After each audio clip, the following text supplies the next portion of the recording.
Hello, fabulous TAs. Wet play days can be some of the most challenging for teaching support staff. When outdoor play isn't an option due to bad weather, it often leads to restless students, heightened noise levels, and chaotic indoor environments. Teaching assistants are suddenly faced with the task of keeping children engaged and managing their behaviour in confined spaces, which can feel overwhelming without the right strategies in place. The good news is that with some careful planning and a few effective techniques, wet play doesn't have to be a stressful experience. In this video, I've compiled 10 practical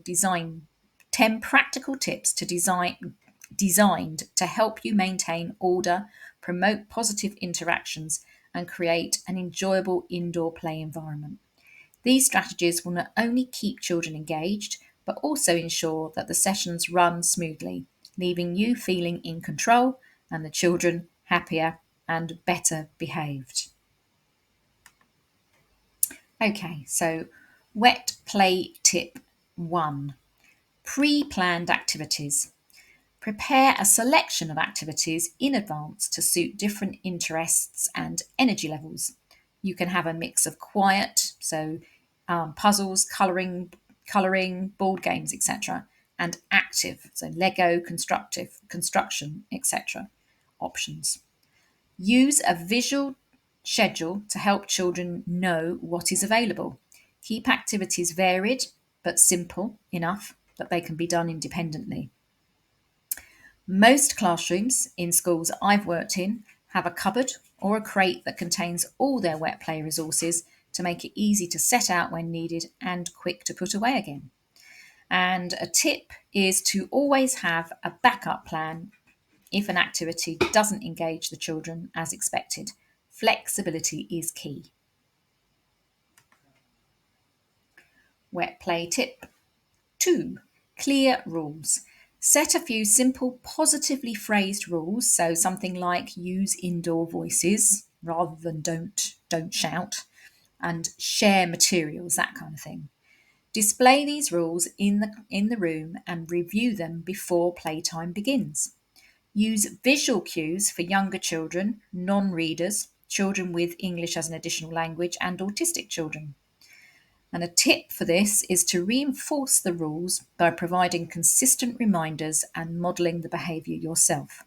Now, this is all stuff you know, but it's about consistently repeating the rules, using words and visual cues every wet playtime so that the rules become a habit for most children at least. Wet play tip 3, engaging activities.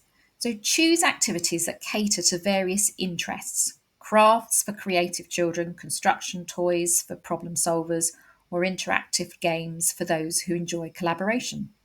Offer tasks that range in complexity so that everyone feels challenged but not frustrated. And a tip here is to rotate activities regularly to keep children interested and engaged. Ask them for input on what they'd like to do next time. Wet play tip 4. Relaxation zone. Creating a calming corner with cushions, books, and soft lighting where children can retreat if they need a break. This should be a no interruption zone, ideal for reading or quiet drawing. It's a great way for children to self-regulate if they feel overwhelmed. Now, you will have children who are introverts in your class. You know, up to 50% of our population are introverts. I'm one myself, and we need that downtime. If you're one, you'll recognise it. You know, when you need downtime, you don't go out and party, you just sit down with a book. You will have children like that in your class. If possible, have a box of ear defenders for students who find the increased noise level difficult to cope with. And a tip is to introduce this zone as a calm down area, not a punishment, so children view it as a positive space. I think many will actually without any problem at all. Wet play tip 5. Monitor and circulate. Move around the room, keeping an eye on all activities without hovering. Engage with the children as they play, offering guidance or praise. Encourage children to try different activities to prevent boredom and monopolising of certain tasks. And a tip here is to use a timer to signal when it's time to switch activities, which helps keep the environment dynamic and avoids prolonged inactivity. Wet play tip 6, interactive games. Games like Simon Says or Head, Shoulders, Knees and Toes can burn off excess energy while reinforcing listening skills. So make sure the rules are clear and the instructions are paced so that everyone can follow along. And a tip for this is to choose games where everyone can participate at the same time to avoid feelings of exclusion. Wet play tip 7, indoor exercise. Integrate easy stretches or yoga poses that are fun and suitable for children. Start with breathing exercises to calm the group, then lead them through a short guided routine. This helps with focus, especially if the class has been particularly active. And the tip here is to use music or a story based approach to make the exercises more interactive and relatable for children. Wet play tip 8, story time. End a session with a story. Choose a book that is engaging but calming. Sit the children in a circle or have them relax in the quiet area while you read. Encourage them to ask questions or share thoughts afterwards to keep the interaction going. And a tip here is that you can use props or puppets to bring the story to life, especially for younger children, or consider reading a serialized story over several sessions to build anticipation. Wet play tip 9, behavioural incentives. Create a simple reward system for good behaviour during indoor play. This can be as straightforward as a sticker chart or play tokens they collect for participating in activities appropriately. At the end of the week, they can exchange these tokens for a special privilege or prize. And the tip here is to keep rewards immediate for younger children, acknowledge positive behaviour as soon as it happens for maximum impact. But obviously, these rewards must be in line with your school behaviour policy for rewards. And wet play tip 10, reflective discussion. Conclude playtime with a short reflective discussion. Ask open-ended questions like, what did we enjoy, or what can we do better next time? Encourage children to share their feelings and suggestions, promoting a sense of responsibility and collaboration. And a tip is to keep this session positive, focusing on what went well, but gently steer the conversation towards areas of improvement without placing blame. And, I can see some of you rolling your eyes because you're thinking that you won't have time for this, but just try it. Just stop the session or start to wind down the session a little bit earlier.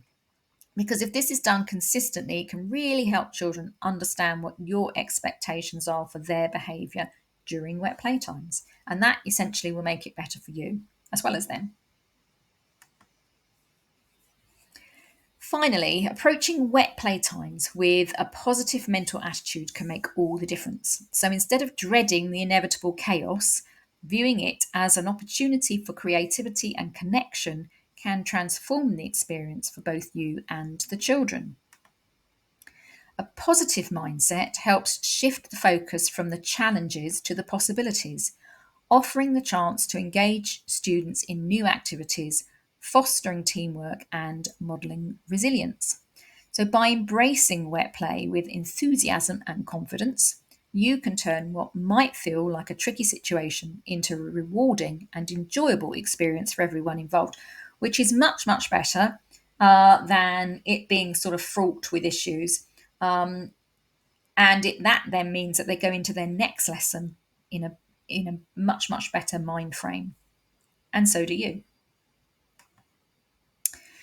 Now, if you're interested in not just having 10 tips for managing behaviour during wet play, but another 90 tips covering managing behaviour during transition times, playtime, lunchtime, group work time, arrival and dismissal times, corridor conduct, assembly and special events, library and computer lab time, and educational visits. So all those sort of trickier times of the day and different types of event that can cause issues with behaviour, then the book you can see here is for you. It's currently on Amazon.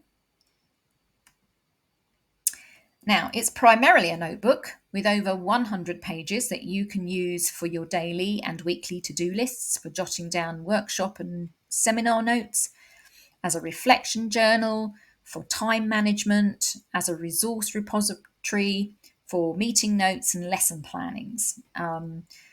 You can use a notebook for whatever you like, can't you? It's brilliant. And as you can see, a faint version of the cover image is repeated throughout the book to remind you to try to not take things too seriously all the time. Laughter really is the best strategy. And then in the back of the book, you have your 100 behaviour tips for managing behaviour during those tricky transition times in the school day, which I've just listed. So as far as anyone else is concerned, it's just a notebook. But for you, it's your book that's got your back, because it gives you the information you need to confidently manage behaviour in your school. But it's not, it doesn't say manage behaviour in your school on the front. It looks like a notebook. So you can discreetly, as you're encountering issues during the day, just have a look in the back and have a look at the 10 tips for each of the 10 behaviour issues.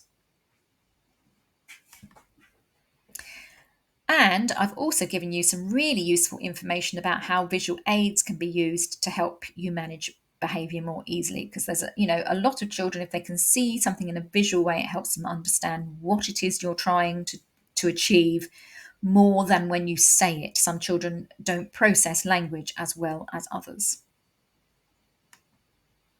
And as always, I've got a PDF version of this book waiting in my Etsy shop for you to instantly download. So for those of you who don't want to wait for Amazon to deliver it, you can download it right now. And you'll find the link to the PDF and the book in the description section below this video. And here's how to get to the description section if you're not sure. On your phone, tap on the little V under the video to expand the description section. And on your laptop, click on Show More to expand the description section. And I've given you little yellow arrows to show you where to tap and click. I hope this video has helped. Do tell me in the comments if it has, or if there's anything else you'd like to know. Thank you so much for watching.